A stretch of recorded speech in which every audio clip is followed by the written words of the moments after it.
नमस्कार। आकाशवाणी जयपुर अजमेर से प्रस्तुत हैं प्रादेशिक समाचार।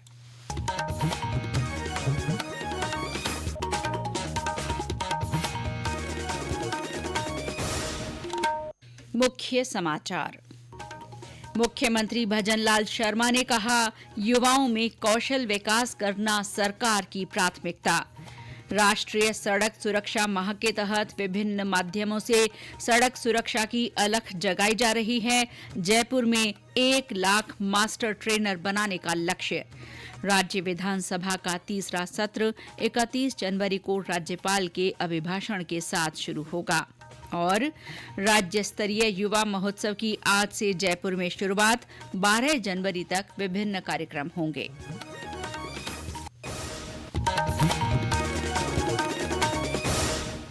समाचारों के साथ मैं शीला चावला और अब समाचार विस्तार से।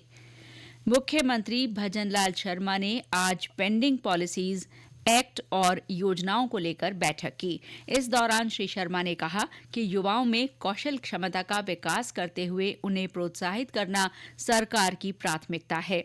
मुख्यमंत्री ने राज्य कौशल नीति में युवाओं को आत्मनिर्भर बनाने के प्रावधान जोड़ने के निर्देश अधिकारियों को दिए। बैठक में मुख्य सचिव सुधांश पंत, अतिरिक्त मुख्य सचिव शिखर अग्रवाल, अखिल अरोड़ा, कुलदीप राका मौजूद रहे। 18वां प्रवासी भारतीय दिवस सम्मेलन आज भुवनेश्वर में शुरू हुआ। विकसित भारत के लिए प्रवासी समुदाय का योगदान थीम पर हो रहे इस सम्मेलन में 75 देशों के करीब 6000 प्रवासी भारतीय हिस्सा ले रहे हैं। 9 जनवरी को मनाया जाने वाला ये दिन वैश्विक भारतीय समुदाय के साथ भारतीय संबंधों का जश्न मनाने का एक महत्वपूर्ण अवसर माना जाता है। इस कार्यक्रम का औपचारिक उद्घाटन कल प्रधानमंत्री नरेंद्र मोदी करेंगे। इधर मुख्यमंत्री भजनलाल शर्मा ने भी प्रवासी राजस्थानियों से जल संचयन अभियान कर्मभूमि से मातृभूमि के लिए सहयोग देने का आग्रह किया है। केंद्रीय सड़क परिवहन और राजमार्ग मंत्री नितिन गडकरी ने कहा है कि सड़क हादसों में 66% मौतें 18 से 34 वर्ष आयु वर्ग के लोगों की हुई हैं। श्री गडकरी ने ये जानकारी नई दिल्ली में सभी राज्यों और केंद्र शासित प्रदेशों के परिवहन मंत्रियों के साथ सड़क सुरक्षा पर हुई बैठक के बाद संवाददाता सम्मेलन में दी। श्री गडकरी ने कहा कि सड़क दुर्घटना पीड़ितों के लिए कैशलेस उपचार योजना शुरू की गई है। इस योजना के तहत सरकार दुर्घटना पीड़ितों को अधिकतम 1.5 लाख रुपए तक की सहायता प्रदान करेगी।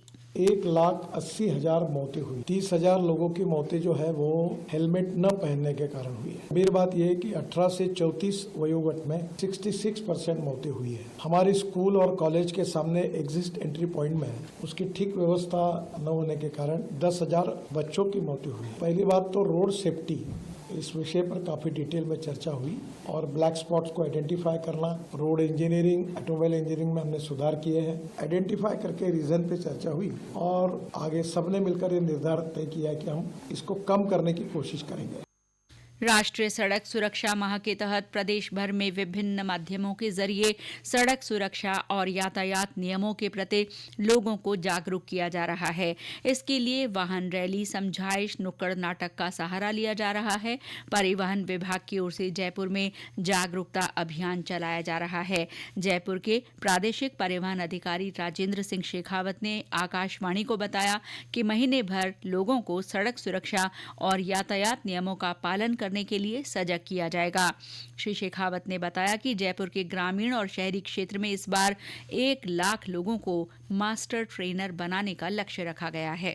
तो इस बार हम कोशिश कर रहे हैं कि पूरे शहर में और ग्रामीण अंचल में 1 लाख लोगों को स्कीम में मास्टर ट्रेनर के रूप में प्रशिक्षित करना। तो इसके लिए हम कॉलेज और स्कूल सब में जा रहे हैं। इसके अलावा इस बार हमने ये भी कोशिश की है कि जितनी भी बड़े रोड है, अजमेर रोड है, आगरा रोड है, टोंक रोड है, तो इनमें जितनी भी पंचायतें हैं उनमें से हमने 10-10 सुरक्षा साथी की एक नई कंसेप्ट शुरू की है। उनकी बाकायदा ट्रेनिंग करवाई जाएगी। इसके अलावा तो ब्लैक स्पॉट चिन्हीकरण का काम चल रहा है, तो उनको भी ठीक करने का प्रयास है। सड़क सुरक्षा और यातायात जागरूकता कार्यक्रमों की श्रृंखला में आज पाली में वाहनों पर रेडियम स्टिकर लगाए गए। केंद्रीय खाद्य प्रसंस्करण उद्योग मंत्री चिराग पासवान ने कहा है कि भारत अपने व्यंजनों को वैश्विक बनाने की क्षमता रखता है। उन्होंने कहा कि देश की भौगोलिक और आबादी की विविधता को देखते हुए यहां व्यंजनों का समृद्ध भंडार है। श्री पासवान आज ग्रेटर नोएडा में इंडस फूड 2025 के उद्घाटन सत्र को संबोधित कर रहे थे। केंद्रीय मंत्री ने कहा कि देश भर में 100 नई खाद्य परीक्षण प्रयोगशालाएं स्थापित की जा रही हैं। उन्होंने कहा कि कृषि प्रधान देश होने के कारण भारत आने वाले दिनों में मसालों के लिए वैश्विक बास्केट बन सकता है। भारत विविधताओं का देश है। इन विविधताओं को दुनिया के हर कोने तक लेकर जाएं। इस सोच के साथ कार्य करने का प्रयास करें और विविधताओं में सबसे ज्यादा विविधता अलग अलग व्यंजनों के माध्यम से भारत प्रदान करता है। और मैं मानता हूं कि स्वाद किसी सरहदों का मोहताज नहीं होता। दुनिया के हर एक डाइनिंग टेबल पर भारतीय व्यंजन हो, इस सोच के साथ हम लोग आगे बढ़ने का प्रयास कर रहे हैं। इंडस फूड एशिया का प्रमुख खाद्य और पेय व्यापार शो है। ये व्यापार शो वैश्विक व्यवसायों को भारत की खाद्य अर्थव्यवस्था से जोड़ने के लिए एक विशेष मंच प्रदान करता है। इस आयोजन में 180 से ज्यादा अंतर्राष्ट्रीय प्रदर्शकों सहित 1800 से अधिक प्रतिभागी हैं। ये समाचार आकाशवाणी जयपुर अजमेर से प्रसारित किए जा रहे हैं। प्रादेशिक समाचार बुलेटिन आप हमारे x handle @AIR_News_Jaipur, YouTube channel Rajasthan AIR news और फेसबुक AIR न्यूज राजस्थान पर भी सुन सकते हैं। इसके साथ ही आप हमारी वेबसाइट newsonair.gov.in पर भी समाचार सुन सकते हैं और संबंधित फोटो और वीडियो देख सकते हैं। राज्य विधानसभा का तीसरा सत्र 31 जनवरी से शुरू होगा। विधानसभा के प्रमुख सचिव भारत भूषण शर्मा ने आज इस बारे में अधिसूचना जारी की। विधानसभा अध्यक्ष वासुदेव देवनानी ने विधानसभा सत्र की तैयारियों की जानकारी लेते हुए संबंधित अधिकारियों को दिशा निर्देश दिए। उन्होंने बताया कि राज्यपाल हरिभाऊ बागड़े के अभिभाषण के साथ सत्र की शुरुआत होगी। राज्य स्तरीय युवा महोत्सव आज से जयपुर में शुरू हुआ। युवा मामले और खेल मंत्री कर्नल राज्यवर्धन राठौड़ ने इसका उद्घाटन किया। 5 दिन के इस महोत्सव में गायन, वादन और नृत्य की विभिन्न प्रतियोगिताएं होंगी।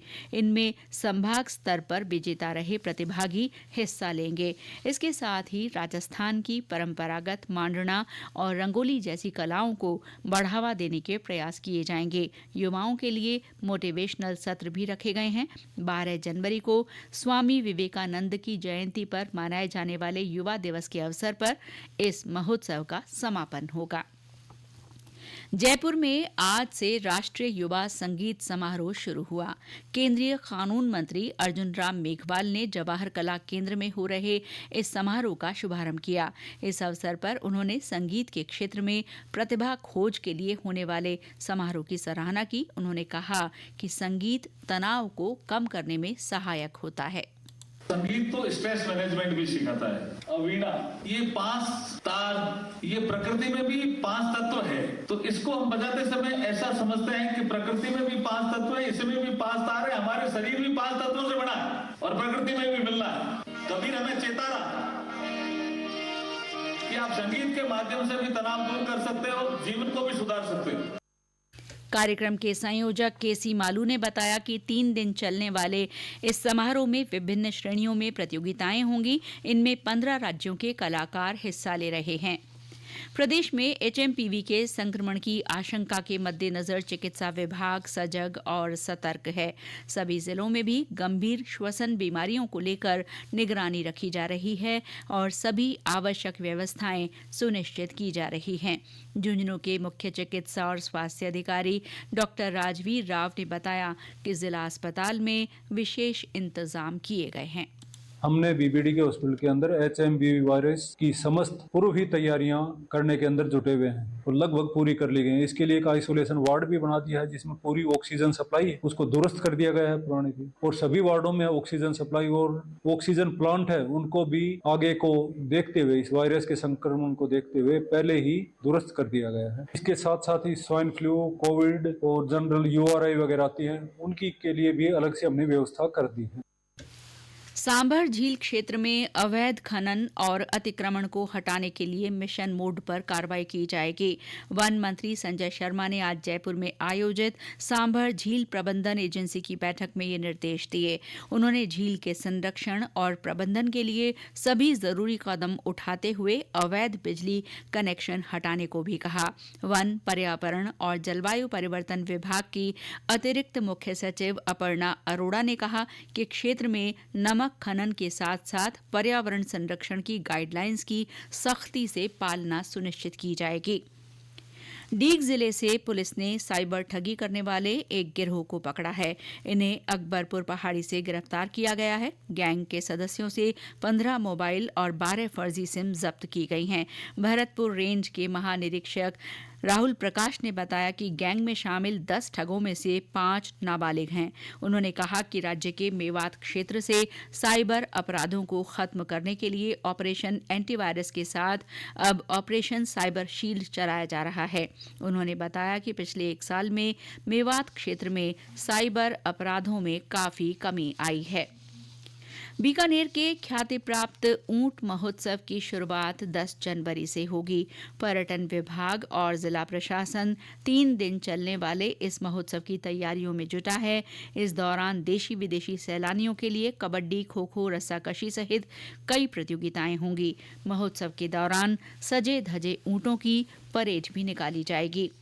एक राष्ट्र एक चुनाव से जुड़े 2 विधेयकों पर संयुक्त संसदीय समिति जेपीसी की पहली बैठक आज नई दिल्ली में हुई। विधेयकों को आधिकारिक तौर पर 129वां संविधान संशोधन विधेयक 2024 और केंद्र शासित प्रदेश कानून संशोधन विधेयक 2024 का नाम दिया गया है। समिति के अध्यक्ष भाजपा सांसद पीपी चौधरी ने बताया कि समिति सभी हितधारकों के विचार जानेगी और उसके आधार पर आगे बढ़ने का फैसला करेगी। और अंत में मुख्य समाचार एक बार फिर। मुख्यमंत्री भजनलाल शर्मा ने कहा, युवाओं में कौशल विकास करना सरकार की प्राथमिकता।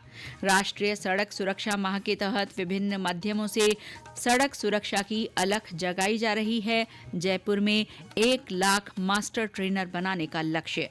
राज्य विधानसभा का तीसरा सत्र 31 जनवरी को राज्यपाल के अभिभाषण के साथ शुरू होगा। और राज्य स्तरीय युवा महोत्सव की आज से जयपुर में शुरुआत, 12 जनवरी तक विभिन्न कार्यक्रम होंगे। इसके साथ ही प्रादेशिक समाचार बुलेटिन समाप्त हुआ। नमस्कार।